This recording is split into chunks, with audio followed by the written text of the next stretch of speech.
Et donc là, tu te dis, il est temps de vivre maintenant, quoi, de faire. Voilà, c'est maintenant ou ce sera jamais. Ton plat préféré? C'est crois- intéressant. Donc ça veut dire qu'on découvre qui on est par le regard des autres. Tout à fait. J'ai téléphoné avec un téléphone qui avait encore un fil. D'accord. Et la dame a rappelé quelques jours après. J'ai fait un entretien et un mois et demi après, j'étais sur l'île de Marie-Galante. On n'est pas dans. Non. Faire la guerre. Ah, d'accord. Ok.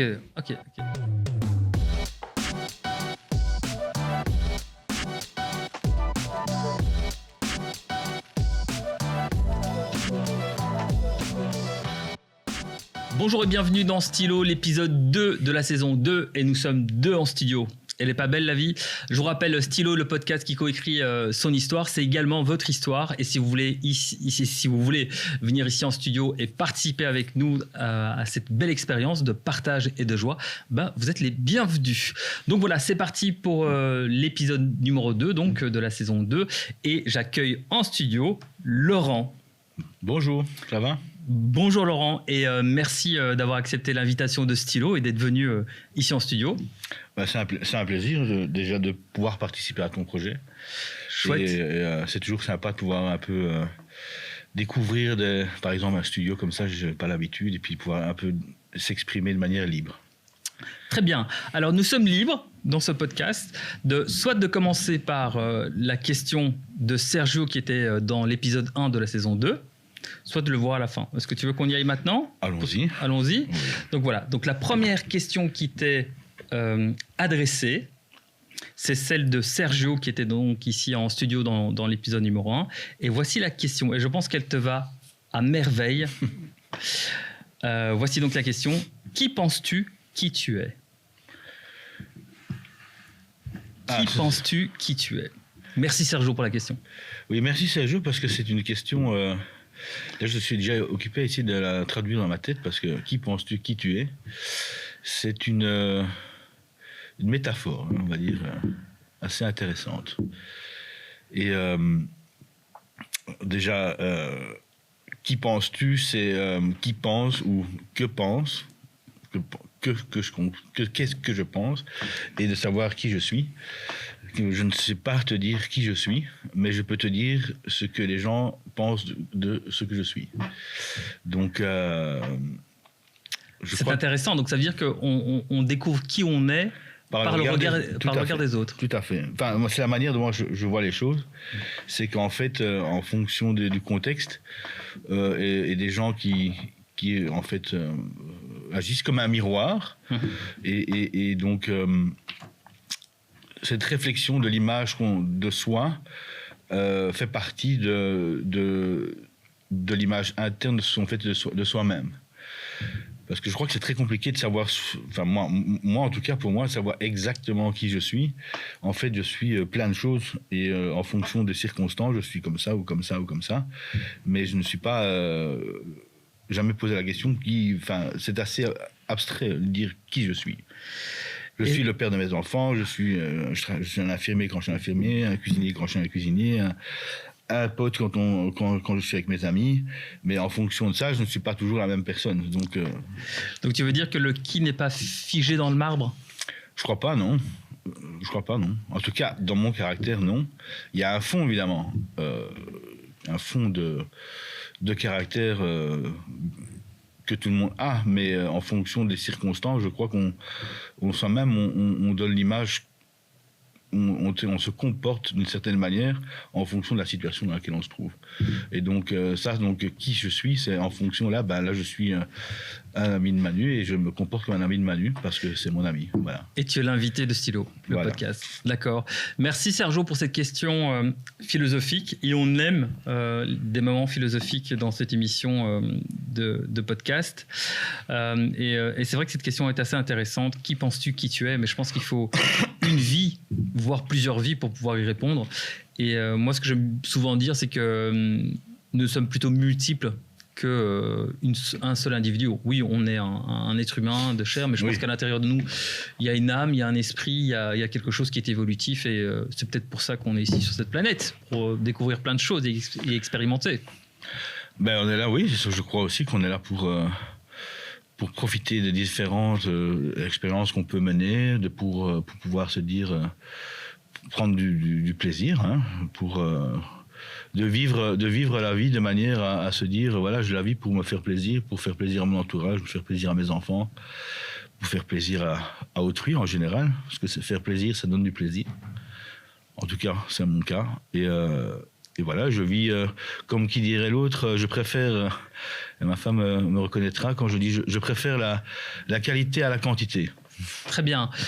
Ou les Anglais ils disent less is more. C'est ça. C'est un peu ça. Exactement. Ouais, je suis tout à fait d'accord. Et dans le monde actuel, effectivement, il est peut-être plus intéressant de viser la qualité qu'avoir de la quantité à tout prix. Il y a plutôt dans le partage. Exactement. Oui, c'est sûr, c'est certain. Parfait. Voilà, c'est donc parti pour Stylo, le podcast, avec cette première question de Sergio, qui était donc l'invité de l'épisode numéro 1 de cette deuxième saison.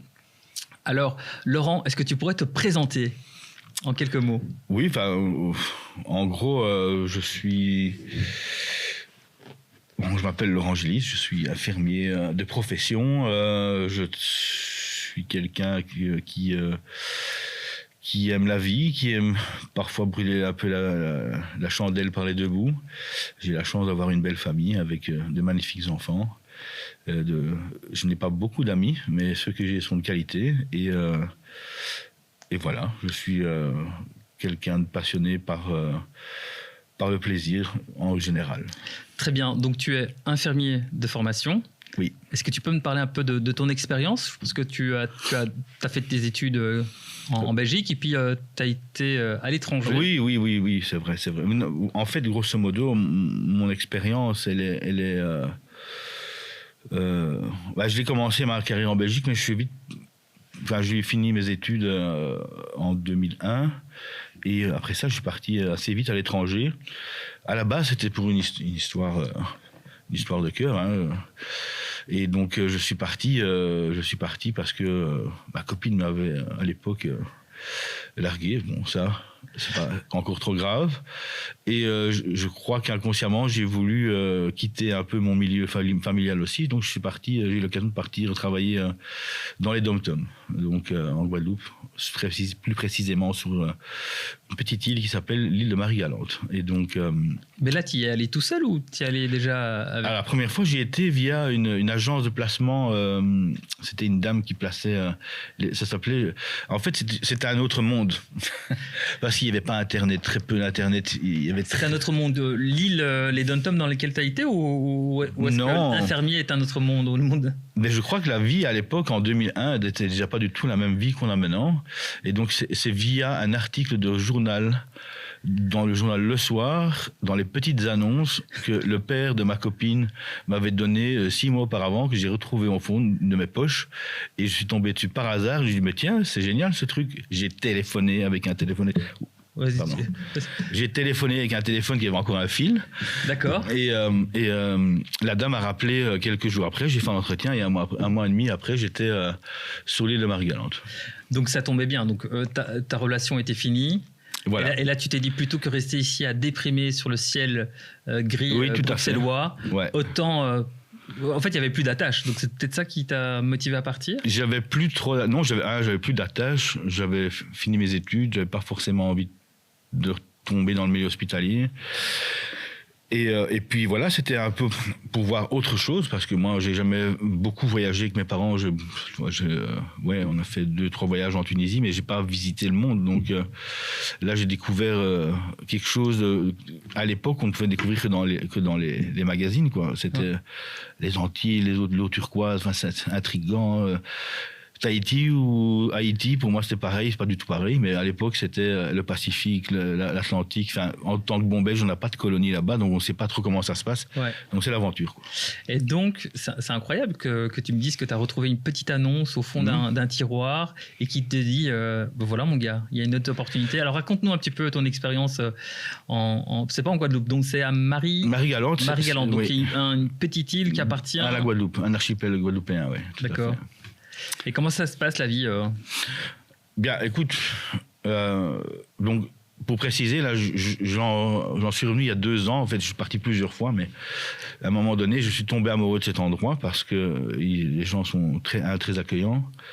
Et la culture me va assez bien, dans le sens où il n'y a pas de... Comment dire? Les gens sont entiers, c'est-à-dire soit tu vous aimes, soit tu vous aimes pas. C'est pas mal ça. Donc il n'y a pas d'eau tiède. Oui, il n'y a pas ça. Et puis j'aime bien la culture que j'ai eue là-bas. J'ai essayé de me l'approprier, d'en faire quelque chose qui est resté en moi, qui a fait que j'ai voulu que mes enfants voient la même chose, vu qu'on a tout vendu ici, on est parti là-bas. Et malheureusement, il y a le Covid qui a démarré, donc je suis resté isolé un petit temps. Et ma famille est venue, mais... Attends, et alors si j'ai bien compris, donc tu pars d'abord une première fois en Guadeloupe, à Marie-Galante. Ouais. Après, tu fais quelques allers-retours entre la Belgique et l'île. Ouais, tout à fait. Tu trouves l'amour cette fois-ci? Je trouve l'amour avec ma femme, oui, tout à fait. Ta femme? Oui, oui. D'accord. Et là, on reste en Belgique, on rénove la maison familiale et tout d'un coup, on part en vacances là-bas. Si je me souviens bien, ma femme, à un moment donné, s'est dit aussi, j'ai envie de... Elle a vécu en Afrique, ma femme, donc... D'accord, ok. Toute sa vie. Donc, en fait, le voyage apporte vraiment une ouverture et donc cette envie d'aller venir. Il y a des gens qui adorent rester sur le continent et de rester dans leur train quotidien, leurs habitudes. Puis il y a d'autres gens qui ont besoin comme toi ou ta femme, de... Oui. Alors, enfin, ma femme ne voulait pas partir parce qu'elle a vécu le déracinement. C'est-à-dire qu'elle a fait le chemin inverse. Elle est partie Enfin, c'est l'Afrique, mais elle est partie de sa vie africaine où elle faisait du cheval. Elle avait plein d'amis, etc., son réseau, et elle est revenue, elle s'est déracinée en Belgique, dans son propre pays.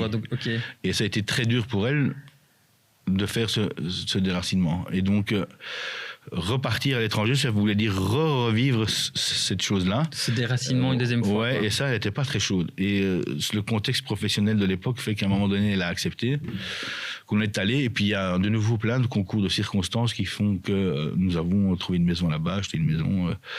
Moi, j'ai commencé à travailler. À la base, je voulais ouvrir un resto. Avec le Covid, bien sûr, ça n'a pas été, etc. Qu'est-ce qui t'a motivé à partir? À l'époque, tu avais déjà des enfants qui étaient en bas? J'avais, oui. J'avais mes deux garçons étaient là. Et quoi, qu'est-ce que tu as voulu leur partager en les emmenant Eh bien, je trouvais que, franchement, pour un enfant, là-bas, c'est le paradis. Donc... c'est quoi, c'est la plage? La plage, la piscine. On avait la chance d'avoir une maison avec une piscine, donc ils allaient nager tous les jours. La météo? La météo, le fait de vivre en extérieur toute l'année. Je crois que mes enfants n'ont jamais mis de chaussures, ou très peu. À un moment donné, on oubliait les chaussures parce qu'on ne sait même plus où elles étaient. Donc, marcher pieds nus, monter dans les arbres, monter dans... Il y a un contact avec la nature, voilà, très fort. Très fort, ouais. Et vraiment, avec la nature, les enfants, en tout cas... Et encore, même maintenant, quand on va se promener, il faut qu'ils montent dans les arbres. D'accord. Ah ouais, okay. Et donc, et pourquoi est-ce que tu es revenu finalement? Pourquoi est-ce que tu n'as pas prolongé l'expérience en Guadeloupe? Alors, déjà, à la base, moi, j'y avais été... j'avais l'objectif. En fait, on avait une maison qui faisait gîte. Qui ont loué des hamacs, en gros c'est une auberge jeunesse, et je faisais une petite table d'hôte, mais j'ai fait une formation culinaire pour pouvoir ouvrir un restaurant là-bas, parce que je voulais faire une fusion entre ce que j'ai appris ici, les produits de là-bas, ça pouvait cartonner. Seulement le Covid est arrivé, on a investi beaucoup d'argent dans cette maison, qui fait que rouvrir une affaire, ça n'aurait pas été. Et puis malheureusement aussi, et c'est ça une des raisons aussi, c'est que la relation avec les autres Européens, en tout cas une grosse majorité, je trouve, ne me convenait plus du tout, ni à moi, ni à ma femme, et je voulais pas que mes enfants vivent dans ce milieu.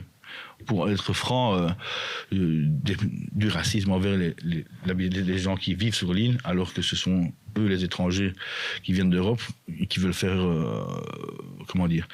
qui croient qu'ils sont les meilleurs, ils font monter les prix, ils sont en train de dérégler toute une culture en fait. Il y a une spéculation. Il y a un appel du gain, c'est ça quoi. Il y a un appel du gain, mais il y a un fonds raciste qui vient de métropole et qui est appliqué sur place en ayant des propos, et je ne voudrais pas les prononcer ici parce que c'est dégoûtant, mais en traitant les gens les locaux comme des moins que rien. D'accord. Et ça, c'est générationnellement... non, c'est... comment te dire? C'est structurellement fait pour que ça soit comme ça en Guadeloupe, en Martinique. Je crois à La Réunion que tous les postes à pouvoir sont pris par des gens qui viennent de métropole. D'accord. Okay. Les gens, par exemple, le préfet est systématiquement un blanc. D'accord, ok, je comprends. Donc il y a toujours une envie de contrôler. Alors qu'il y a une école de magistrature. D'accord. Mais par contre, on va mettre un préfet entier en Champagne-Ardenne. Pourquoi ? Parce qu'ils ont peur de quoi, je ne sais pas, mais les grands directeurs de toutes par exemple, les douanes, l'hygiène, etc., c'est tous des gens qui viennent de métropole. Chez Carrefour, le directeur, c'est un blanc. Pourtant, c'est un groupe martiniquais, un groupe AIO. Donc, c'est des choses comme ça où il y a une espèce de domination. D'ailleurs, c'est dans l'actualité, je crois, pour l'instant. Oui, il y a beaucoup de révoltes, on le sait très bien. Il y a une mafia, à la fois des anciens propriétaires terriens esclavagistes qui gardent la main mise sur tous les terrains, sur le commerce. Et donc, il n'y a pas de concurrence. Les prix sont dumpés vers le haut parce qu'il n'y a pas de concurrence. Et donc, les gens, ils douillent. Et à un moment donné, ils se révoltent un peu. Et puis après ça, c'est l'État qui compense pour pouvoir augmenter le pouvoir d'achat. Mais les mêmes qui mettent dans leur poche, eux, ils mettent pas un centime. Et donc, ça met une ambiance entre donc les Blancs autochtones, les Antillais, et les Blancs qui viennent de métropole, qui sont là pour en faire, pour se dorer la pilule, pour boire beaucoup d'alcool, pour se droguer. C'est un milieu très spécial et en fait, j'ai pas envie que les enfants vivent là-dedans. D'accord. Donc au départ, tu te dis tiens, je vais emmener mes enfants là-bas parce que c'est un paradis pour les enfants. Mais alors du coup, quand on grandit, c'est plus vraiment un paradis, c'est ça que tu veux dire ? Oui. Il y a ça, et alors il y a le fait que quand moi j'ai connu cet endroit, c'était pas comme ça. Parce qu'il y avait beaucoup moins d'Européens. D'accord. Et donc, il y avait une grosse mixité avec la population locale. Ce qui est arrivé maintenant, c'est que les Blancs restent entre Blancs et que les Antillais, ils n'ont plus confiance dans les Blancs. D'accord. Ouais. Donc ça, c'est un peu dommage. On n'a plus ce vrai vivre ensemble. Exactement. D'accord. Ok. Très bien. Alors, après avoir fait cette expérience, tu reviens en Belgique. Oui. Et au-delà de ton métier principal, tu as une passion. C'est quoi ta passion ? Écoute, la cuisine, hein, j'aurais peut-être dû en faire mon métier. Je crois que tu te portes bien, donc je comprends. Ça porte ses fruits. Et encore, moi aussi, je l'ai, le petit ventre. Et encore, j'ai un peu perdu. Hein. mais oui, non, je crois que si j'avais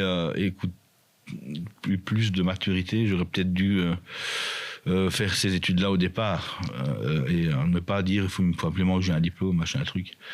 Ou faire l'UNIF ou pas l'UNIF. Après, c'est une autre époque. Mais là, maintenant, c'est vrai que c'est ma passion. Donc, ta passion, c'est de quoi ? De faire des bons plats C'est le côté un peu... C'est de la créa, là, parce que... ouais, c'est artistique et en même temps, c'est scientifique, parce que c'est chimique. D'accord. Donc, il y a un peu ton background qui t'aide un peu, quoi. Et ça, c'est gai, parce qu'on peut inventer des choses. Des fois, ça marche, des fois, ça marche pas. Et ce qui est intéressant, c'est de pouvoir maintenant essayer de retranscrire les choses que j'ai apprises, mais de manière un peu plus ludique. Voilà. D'accord. Et comment est-ce que tu te vois dans les prochains mois avec cette passion-là ? Est-ce que tu as envie d'aller vers être auto-entrepreneur ou complémentaire ? Est-ce que tu as envie de lancer une activité ? Idéalement, oui, ça serait de pouvoir, manier la chèvre et le chou, c'est-à-dire de pouvoir continuer à pouvoir rester en tant qu'infirmier en salle d'op où je travaille maintenant. Donc ton plein temps, donc pour sécuriser un petit peu les revenus. Et après développer quelque chose à côté. Donc voilà, là j'ai déjà commencé un petit truc, mais c'est plutôt des amis, quoi. Voilà, c'est ça. C'est du réseau amical et donc du coup. C'est du réseau amical purement. Hein. Oui, c'est ça.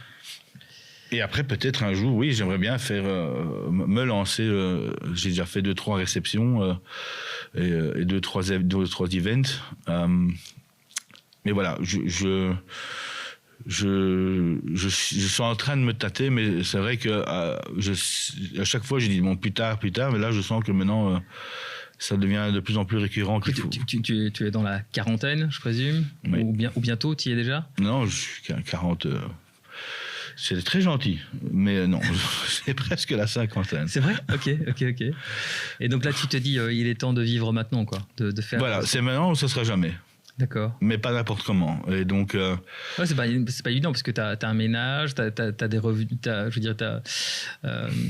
as des obligations, loyer, c'est ça. Les enfants, les nourrir. Donc du coup, tu on n'est pas assez libre pour pouvoir changer du jour au lendemain, quoi, c'est ça? Alors oui, c'est sûr, oui. Mais le truc est de pouvoir le faire, de pouvoir faire ça de manière petit à petit, échelonnée, ouais. Crescendo. Ouais. Oui, bien sûr. Et dès que tu sens qu'il y aura un peu plus de business de ce côté-là, peut-être libérer en mi-temps et puis après, qui sait. Voilà, c'est ça. De pas prendre zéro risque et de se dire si ça marche avec les amis et que je peux que grâce à eux je peux étoffer mon carnet d'adresses et avoir de nouvelles touches au niveau client, etc. Et de pouvoir commencer à tout doucement lancer quelque chose. Qui tient à la route, à ce moment-là, oui, je diminuerai mon temps de travail et je commencerai à switcher vers ce milieu-là, quoi. Quel est ton plat préféré? Ou tes plats préférés pour pas être trop... alors j'adore la cuisine italienne. J'adore. On a un nouveau point en commun, effectivement. Ouais, non, c'est l'ossobuco. L'ossobuco. À la milanaise. Excellent. Ah ouais, excellent. Donc ouais, je vois. Donc c'est un plat qui prend vraiment beaucoup de temps. Ah ouais. La viande bien fondante, un peu là, comme la vie. Hein, ça met du temps. D'accord. Mais une fois que c'est prêt, c'est encore meilleur. D'accord, comme la vie. Donc qu'est-ce que tu veux dire comme la vie? Eh bien, moi je vois la vie. Comment tu vois la vie, c'est vrai ça? Comment tu vois la vie, toi, Laurent, qui approche la cinquantaine? Ben écoute, avec l'âge, tu vois ta vie comme un ossobuco, hein, ça c'est nouveau ça. C'est pas... Ok. C'est-à-dire que quand tu es jeune, tu veux vite, tout vite. D'accord. Et en fait, quand tu as un certain âge, tu te dis, bon, en fait, je sais pas si c'est la sagesse ou si c'est l'âge qui fait ça, oui. Mais de se dire, en fait, non, maintenant, comme je t'ai dit, non, j'ai le temps, je vais essayer de bien faire les choses pour après que ce soit encore vraiment super. Et de pouvoir se dire, voilà, je fais pas les choses pour les faire, je fais les choses pour qu'à un moment donné, elles soient bien faites et que tu retires encore plus de plaisir de ce que tu as projeté de faire. Fais pas les choses simplement pour les faire, ou vite. Donc ça veut dire qu'en résumé, quelque chose qui est bien fait demande du temps? Pour moi, oui, mais bon, après, il y a des gens qui ont les capacités de faire les choses vite et bien, mais je sais pas, il y a cette notion d'attente pour avoir c'est comme quand tu cherches par exemple à rénover ta maison. Ouais. Il y a des gens, ils font les plans tac là, tu vois, tu prends le temps, tu dis ça, tu prends du plaisir à l'imaginer et ce sera encore mieux quand ce sera en vrai, tu vois. C'est un peu cette manière-là dont je vois les choses, tu vois. Non, je trouve ça très intéressant parce qu'effectivement, quand on est dans une jeunesse, on se dit qu'on veut tout de suite. Et en fait, ça marche pas forcément comme ça d'avoir tout de suite. Et puis, je trouve que parfois, lorsqu'on obtient quelque chose, dès que c'est obtenu, ça perd un peu de sa valeur, tu vois. Absolument. C'est vrai. Tu vois, ça, c'est la société consumériste dans laquelle on vit. Hein. D'accord. On veut posséder plein de choses, ouais. Des biens, des téléphones, des trucs. Et une fois que tu l'as, en fait, une belle montre, toi. Et une fois que tu l'as, en fait, t'as envie ton cerveau switch, tu as envie d'autre chose. Et tu vois, tu vas être satisfait d'avoir ta belle montre. Et après, tu te dis, j'aimerais bien maintenant avoir. Oui, mais ça, c'est une montre. Non, mais pas comme celle-là, mais un truc plus moderne, tu vois. C'est comme les gens qui ont 14 000 paires de chaussures, tu vois. Dès qu'ils ont une nouvelle paire, il leur faut une nouvelle. Et malheureusement, je ne sais pas si c'est malheureusement, c'est la société dans laquelle on vit. Mais heureusement que tous les gens qui habitent sur cette planète ne font pas comme ça, parce qu'il y a déjà longtemps qu'on serait plus mais. Quelle serait pour toi une société idéale qui pourrait s'approcher d'une société idéale pour toi? Déjà, une société idéale. Je sais pas si vraiment une société idéale. Je crois que l'idéal, ça serait plutôt que chacun puisse être respectueux de l'autre, quoi. Et respectueux de la planète, en se disant, je fais les choses parce que j'ai envie de les faire, mais en me posant la question, qu'est-ce que ça implique sur mon voisin, ou sur mon jardin, sur mes relations. C'est un peu l'idée de dire cette planète ne nous appartient pas, on est juste de passage et que c'est comme une location. On est là comme les fourmis, quoi. Je veux dire, on n'est pas. Enfin, je trouve. Allez, pour moi, l'être humain est une race animale. Il y a une seule race, c'est la race humaine. Mhm. Il y a la race des canidés, il y a la race des félins. Nous, on fait partie d'une race parmi d'autres. Et donc, c'est pas parce qu'on a un cerveau qui nous permet de... Parce que là, c'est complexe, hein, mais... Mhm. Écoute, qui nous... on a décidé avec ce podcast de prendre le temps. Donc, prends le temps de t'exprimer, de partager un petit peu ta vision du monde ou de la société. Ma vision de la société, c'est que en fait, l'être humain se comporte comme une race dominante au-dessus de la pyramide, mais en même temps, elle se comporte de manière... allez, je prends un exemple vraiment égoïste, mais c'est quand même la seule race qui tue pour le plaisir. D'accord. Je me trompe, peut-être il doit y avoir des mini exceptions, mais encore ça fait partie. Tu parles qui va à la chasse. On n'est pas dans... Non. Faire la guerre. Ah, d'accord, ok. Si larguer des bombes sur une ville pour tuer des innocents, si c'est pas tuer pour le plaisir, je sais pas ce que c'est. Hein. Et donc les animaux, ils tuent pour se nourrir ou se protéger, mais d'une agression ou d'une menace. Mais l'être humain, il y a des êtres humains qui torturent d'autres êtres humains parce qu'ils ont l'autorisation de le faire. Par exemple, certains pays, là, le contexte, en fait, c'est ça. Le contexte. Mais c'est ça. Oui, bien sûr. En fait, au fond de chaque être humain, il y a le meilleur comme le pire, en fait. Et c'est le conditionnement, c'est le contexte qui fait en sorte qu'à un moment donné, on bascule, quoi. Mais c'est ça. Et ce qui est terrible, c'est que, il y a ma belle-mère est psychologue, mais il y a deux écoles. Soit tu nais et je ne sais pas qui a raison, hein, mais soit tu nais probe et propre, et c'est la société qui te salit, ces expériences qui te rendent plus hargneux, qui te détruisent en fait, soit tu nais comme un animal, et c'est la société qui te remet dans le droit chemin. C'est deux écoles. D'accord. Moi, je suis adepte de la première, ma belle-mère de la deuxième. D'accord. Et en même temps, le résultat final est le même. Mais donc, ce qu'il y a, c'est que je crois que l'éducation, en tout cas familiale, fait que on instaure des règles et que ces règles permettent d'avoir une structure d'esprit. Et en même temps, la société a ses règles aussi. Bien sûr. Après, est-ce que tu mets une personne qui a une bonne éducation dans une société où tu peux dire, voilà, je sors avec un flingue et je tue mon voisin quand je veux, est-ce que tu vas te dire c'est normal et je vais le faire, ou tu vas dire non, en fait, je vais pas le faire parce que je vais enlever la vie à quelqu'un? En fait, je me dis que dans la vie, il y a ce qu'il y a au fond de ton cœur. Ça peut être de l'âme, l'esprit, l'instinct qui vient naturellement par tout ce qui nous entoure. Et puis, il y a ce que les sociétés te mettent comme programme. Donc, ça veut dire qu'à un moment donné, tu sais, depuis l'école primaire, on est dans des programmes, quoi. Je veux dire, c'est 2 par 2, mettez-vous dans le rang, répétez après moi. Donc, tout au fur et à mesure, en fait, on a tous un programme qui nous est apporté par la société. Et puis, petit à petit, on évolue avec ce programme. Et puis, parfois, on a la conscience qu'on se dit, mais tiens, il y a peut-être autre chose en dehors du programme pour être et pour aller vers ce qu'on appelle l'instinct, quoi. Parce que parfois on se pose la question, qu'est-ce qui est bien ou qu'est-ce qui est mal? Tu vois, parfois la question du bien ou du mal, en fait, elle est juste dans ton instinct, dans ton être. Oui, c'est ça. Mais c'est ce que. Alors, pour en venir à ça, c'est sûr que de tout temps, il y a eu besoin de protéger les sociétés contre cette espèce d'esprit bestial humain.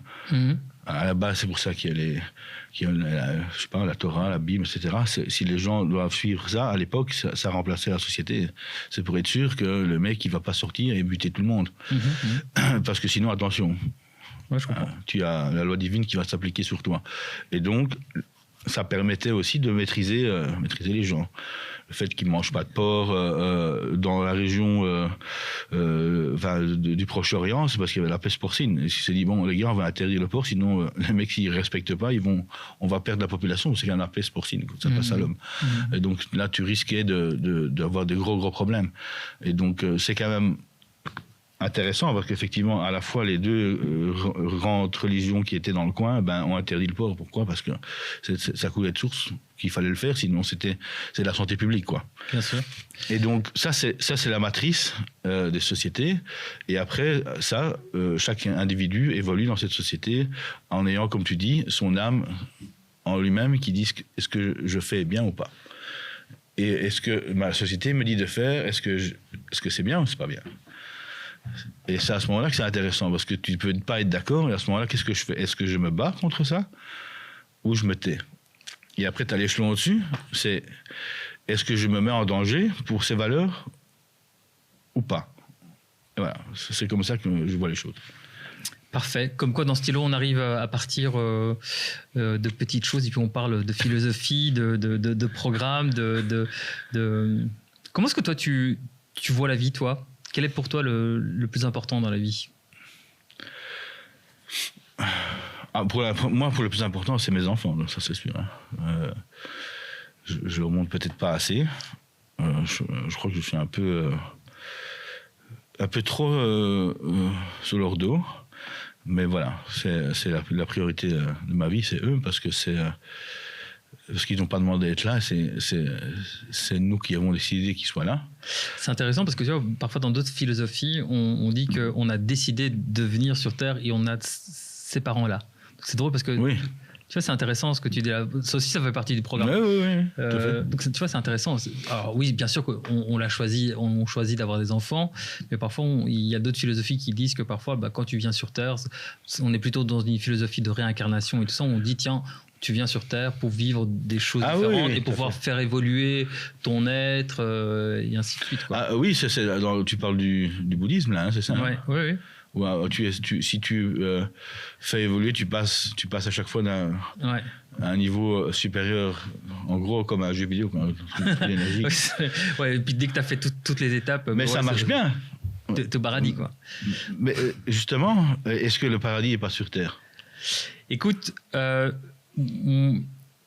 trouve qu'on est sur une belle planète et qu'effectivement, on a tout pour faire en sorte que cette planète soit un vrai paradis. Oui, c'est sûr. Voilà ce que moi je me dis. C'est qu'on a tout. Voilà, il y a tout autour de nous. C'est à nous, en tant qu'être humain, de rendre cette planète un paradis. Quoi.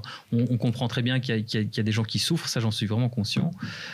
Mais effectivement, moi, j'ose espérer que le paradis soit, en tout cas, une partie ici. Quoi. Ah ouais, non. Je crois.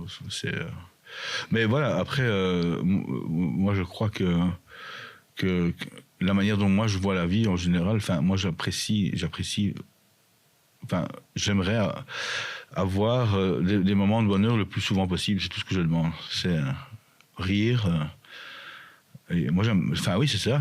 C'est intéressant plaisir, parce que les gens ont tendance à oublier que le bonheur, ce n'est pas 24 heures sur 24. En fait, il faut juste décortiquer le mot bonheur, donc ça veut dire passer une bonne heure.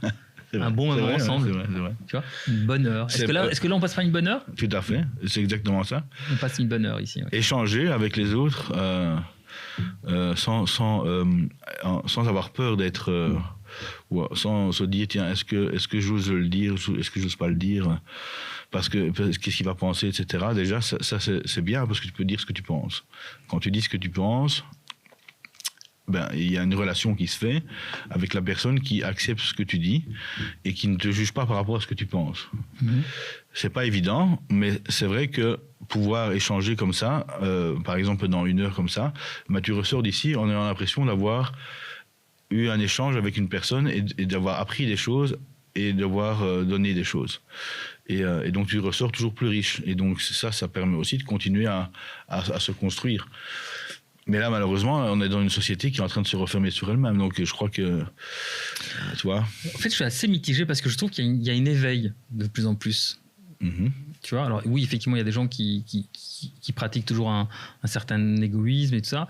Je pense qu'il y a des égoïsmes qui sont positifs, comme celui de, par exemple, aller faire du sport, prendre soin, bien s'alimenter. Mais je trouve que malgré tout ce chaos à l'heure actuelle, je trouve qu'à des petits niveaux, il y a comme des petites étincelles qui commencent de plus en plus à briller. En fait, et parfois, il suffit de regarder, de passer la porte ou de regarder un peu autour de toi. Je trouve que les gens qui commencent un peu à s'éveiller, c'est ceux que tu croises et qui prennent un peu le temps de te parler ou te dire, pas le « salut, ça va ?» Oui. Et qui n'attendent pas la réponse de l'autre. Ouais. Tu vois ? Et moi, j'ai foi en ça. Je pense qu'il y a des gens qui, petit à petit, commencent à prendre... à être un peu plus éveillés. Je pense que la période qu'on a connue avec le Covid a aidé aussi à se dire, mais attends, le monde peut s'arrêter demain. Pourquoi est-ce que je vais aller bosser alors que le monde peut s'arrêter demain ? Parce qu'il y a une guerre ou parce que tout simplement tu peux partir de ce monde, tu peux décéder. Tu vois ? Oui, c'est ça, à n'importe quel moment. À quel n'importe moment, oui, bien sûr. Et oui, je crois qu'il y a effectivement une relativisation de... oui, les gens ne voient plus le travail de la même manière. C'est assez clair que, en fait, les gens ont besoin d'avoir de la qualité de vie, quoi. D'avoir du sens aussi. Peut-être gagner moins, mais avoir une vie plus sympa. Et en plus, c'est vraiment ce qui se passe, hein, c'est que les gens préfèrent gagner un peu moins d'argent, donc de pouvoir se permettre moins d'achats, ou moins parce que franchement, l'argent, il est vite dépensé. Hein. Et en même temps, d'avoir une qualité de vie supérieure, c'est-à-dire de pouvoir prendre du temps pour eux. Prendre du temps pour soi, c'est... avant, c'était presque se dire, oh là là, c'est un fainéant. Et maintenant, les gens se disent clairement, moi, je veux prendre du temps pour moi parce que j'ai besoin de... J'ai eu cette période du Covid où j'ai pu prendre du temps pour moi et j'ai pas envie de revenir en arrière. Bien sûr. Télétravailler, etc. Beaucoup de gens qui télétravaillent 2 jours par semaine. Enfin, ils restent chez eux, quoi. Et donc, ils ont le temps de faire des choses. Enfin, ils ne travaillent pas toute la journée, ils n'ont pas les transports à faire, le stress du boulot, etc. Et voilà. Après, tu peux pas télétravailler dans tous les domaines. Donc, dans mon domaine, tu peux pas. Donc, c'est vrai, tu peux pas être en salle d'opération à distance ? Non, je peux pas, non. Quoi qu'il y a, celui-là qui opère avec des robots, il pourrait le faire. C'est vrai. Théoriquement. Mais voilà. On est quand même un métier où il y a l'humain qui compte et les rapports humains. C'est ça qui est intéressant aussi. Pourquoi est-ce que tu as voulu devenir infirmier, justement ? Qu'est-ce qui t'a poussé à devenir infirmier ? Ben, écoute... à la base, j'avais commencé des études de kiné à l'ULB. J'avais fait 3 ans. Et puis après ça, 2 deuxièmes et une première, si je me souviens bien. Et donc, j'ai dû changer parce que je ne pouvais plus continuer, parce que j'étais plus finançable. Et à la base, je voulais faire médecine, mais bon, ma mère, c'était trop long. Et puis elle m'a dit clairement, pour être très honnête avec toi, qu'elle n'est pas très sûre que j'allais réussir ça. D'accord. Et donc, ce qui se rapprochait le plus, c'est tout con, hein, mais c'est quand tu vois la série Urgence, ça passait à ce moment-là. Elle me dit, tiens, ouais, ça ressemble quand même pas mal. Et donc, ouais, j'ai fait ça, mais déjà avec... comme ambition déjà depuis la première de dire moi je veux faire une 4e année de spécialisation pour travailler dans les urgences et les soins intensifs, ce que j'ai fait, et ça se rapprochait vraiment beaucoup plus du milieu médical, quoi, si tu veux. Donc j'aime bien les sciences, j'aime bien la médecine en général, donc j'aimais déjà bien ça, donc ça c'est pour ça que j'ai fait ça, mais je m'attendais pas justement à tout ce que j'ai découvert en faisant ça. C'est tout le rapport humain, le contact avec les gens, et vraiment c'est super, franchement, entre collègues, etc., comment gérer des situations, enfin c'est quand même tous les jours, il n'y a jamais un jour qui se ressemble. D'accord. Tu arrives le matin, tu ne sais pas comment ta journée va se passer, parce que soit il n'y a rien de spécial qui va se passer, soit tu vas avoir un truc qu'il va falloir régler vite pour que tout se passe bien, enfin tu vois, c'est un petit peu... comme si tu aimes bien le challenge, tu te dis tiens, qu'est-ce qui va se passer aujourd'hui ? Un peu de piment, quoi. C'est pas mettre trop boulot de dos. Pourquoi est-ce que tu penses Pardon. Pourquoi est-ce que tu penses que c'est tellement dur de trouver des collègues dans ton métier ? Des collègues ou des collègues ? Pourquoi est-ce qu'il y a un désamour presque ou... Parce qu'on on est d'accord, le métier est en pénurie. C'est une catastrophe. Ouais. Le secteur souffre. Alors mon frère qui est également infirmier, qui travaille aux urgences, il m'a dit ok, au niveau de mes équipes c'est ok, mais quand on parle des étages supérieurs, on sait très bien que... Alors, il m'a donné une réflexion assez intéressante, il m'a expliqué, il me dit mais Manu, tu penses qu'il y a beaucoup de gens qui ont envie de se lever à 5h du matin pour aller nettoyer des personnes qui ont fait leur boulot dans les couches ? Exactement, c'est ça le problème. Le problème est là dans le sens où en fait, à notre époque, on avait encore une espèce de genre de reconnaissance par rapport, scientifiquement parlant, on peut se dire à la fois on avait quelque chose de scientifique et en même temps on apprenait à s'occuper de la personne de A à Z, c'est-à-dire que tu faisais la toilette, tu préparais les médicaments, ce qu'on appelle le nursing intégré, qui est en train de voler en éclats grâce à notre ministre de la Santé. Je ne vais pas rentrer dans les détails, mais c'est une honte. Et en fait, maintenant, on est occupé à séquencer, comme dans l'industrie. Donc, les gens qui nettoient... En fait, on fait comme en France. Hein. Malheureusement, pour avoir travaillé là-bas, comme tu le sais, ce système ne marche pas. Donc, les aides-soignants vont faire les toilettes, les infirmiers vont faire les papiers et les médicaments. Il y en a d'autres qui vont faire d'autres fonctions. On appelle ça les assistants maintenant, je ne sais quoi. Ça veut dire qu'on a trop segmenté la profession d'infirmier ? Non, en fait, la pénurie fait qu'on remplace les actes de l'infirmier on les délègue à des gens et on séquence. Donc, si tu veux, à la base, tu fais tout. Et après, ça, comme on n'est pas assez d'infirmiers, c'est plus les infirmiers qui vont le faire, c'est des gens qui ne sont pas infirmiers. D'accord. On délègue, et puis on en délègue encore à un autre. Maintenant, la nouveauté, c'est les assistants infirmiers, ou je ne sais plus comment ça s'appelle, où il faut avoir 18 ans et être sain d'esprit. Et ces gens-là vont donner des médicaments aux gens. Enfin, je ne dis pas qu'on fait des études hyper difficiles à la base, mais je trouve quand même qu'on a quand même un niveau de formation assez poussé. Mais ça, plus personne, tout le monde s'en fout. Mais allez, j'ai envie de faire l'avocat du diable, te dire, mais écoute, Laurent, il vaut mieux avoir un peu d'aide à ce niveau-là plutôt que de ne pas avoir assez de gens dans le service. Mais il suffit de payer mieux. C'est intéressant ta question. Mais tu sais que pendant des années, je me suis dit, effectivement, si on inversait, et respect aux médecins et ainsi de suite, mais il y a tout le monde, respect à tout le monde, je me dis, tiens, si on inversait le salaire des médecins et des infirmiers, est-ce qu'il n'y aurait pas un appel d'aide pour avoir plus d'infirmiers ou que sais-je ? Mais est-ce que tu crois que les gens qui font médecine, ils font ça pourquoi ? J'espère pour soigner l'être humain. Et je pense que c'est comme dans toute société, je pense qu'il y a des gens qui le font pour un intérêt économique et puis d'autres qui le font parce qu'ils ont ça dans le cœur. J'espère. Très bien, très intéressant. Pas mal. En fait, on est presque à la fin du podcast, donc ça rejoint presque la première question du début. Qui penses-tu que tu es ? Ou qui pense-t-on qui sont les autres ? On est presque dans une boucle là. Très bien. Laurent, est-ce que tu as envie d'ajouter quelque chose à ce podcast ? Pas forcément, juste... Ou de partager quelque chose avec les gens qui nous écoutent et qui nous regardent. Est-ce que tu as envie de leur donner un petit... le mot de la fin, comme dit mon ami... Non, moi, j'aime pas avoir le mot de la fin. Très bien. Parce que j'aime pas la fin. D'accord. Très bien. Tu as raison. En tant que cuistot, je comprends que tu n'aimes pas la fin. Exactement. Avoir faim dans son petit estomac, jeu de mots. Très bien. Alors du coup, on passe...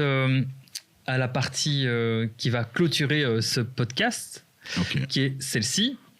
Donc, voici donc voilà, je remonte. Donc, c'est le livre d'or de Stylo, le podcast. J'aime bien la déco.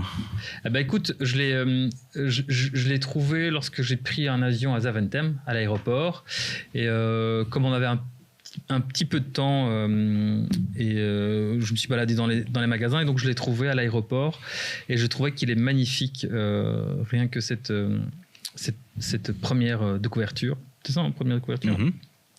Live by the Sun et Love by the Moon.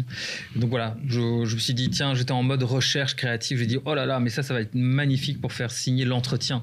Donc voilà, donc ce que moi je vais faire pour clôturer ce podcast, c'est de t'inviter à prendre une nouvelle page et de coécrire l'histoire de ce podcast avec bien entendu le stylo de Stylo. Et donc je te laisse signer cet entretien et bien entendu d'écrire la question qu'il y aura dans... Alors tu as vu, alors du coup je vais le montrer. Alors tiens, tu peux le voir.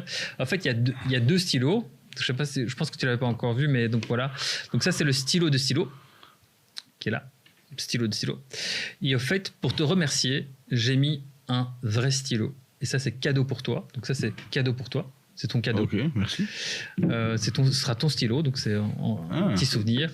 Et donc ça c'est le stylo de Stylo dans lequel je t'invite donc à signer l'entretien et à poser par écrit la question à l'invité suivant, qui sera donc dans l'émission numéro 3 de la saison 2. Voilà, merci Laurent. Merci à toi. Du fond du cœur. Merci à Stylo. Merci et à toi. À très bientôt pour de nouvelles aventures. Et vraiment, merci du fond du cœur d'avoir fait le déplacement jusqu'au studio pour partager avec nous une partie de ton histoire. Merci d'avoir pris le temps d'écouter une petite partie de cette histoire. En tout cas. J'en suis très heureux. Merci et à bientôt. Ciao. Au revoir.